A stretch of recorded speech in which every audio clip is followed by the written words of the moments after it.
On the ninth day of Christmas, my true love gave to me nine ladies dancing. Hello, everyone. My name is Patrick. I'm one of the attorneys at Hembree Bell, and welcome to the ninth day of Christmas, nine ladies dancing. Now, you may not have nine of them, but you probably have one or two ladies or other children that are dancing, playing sports, putting on musicals, and that's right, we're talking about extracurricular activities.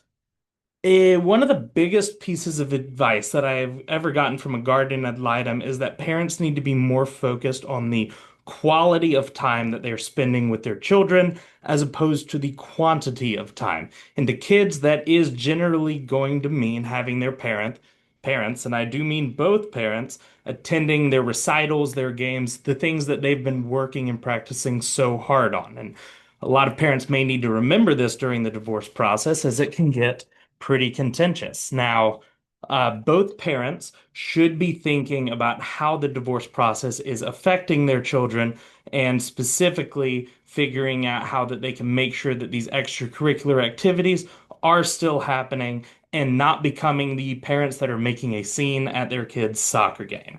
So, when negotiating specifically in mediation, some things you may need to keep in mind are the timing, the availability, and especially the cost and scheduling of some of these extracurricular activities. Now, one of the most common default things that might get entered is that either parent will have the ability to enter the children into an extracurricular activity so long as it is not on the other parent's time. Well, the problem is if you're splitting weekends, extracurricular activities typically happen on the weekend, and that kind of gives the other parent a de facto veto over any activity should they just not want to say yes. And so having standard language like that could actually be pretty difficult for the process moving forward. Now, when you're in the middle of the divorce process, extracurriculars might not be at the top of your mind, but they're probably always going to be at the top of your children's mind and one of the biggest areas of frustration a few years post-divorce.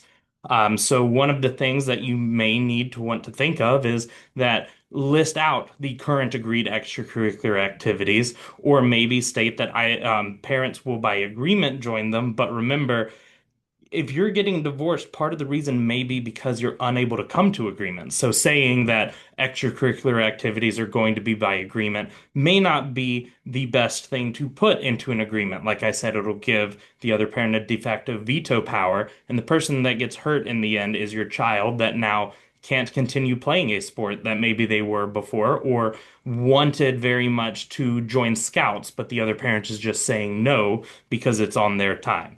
At the end of the day, just make sure that you're keeping your nine ladies dancing in mind.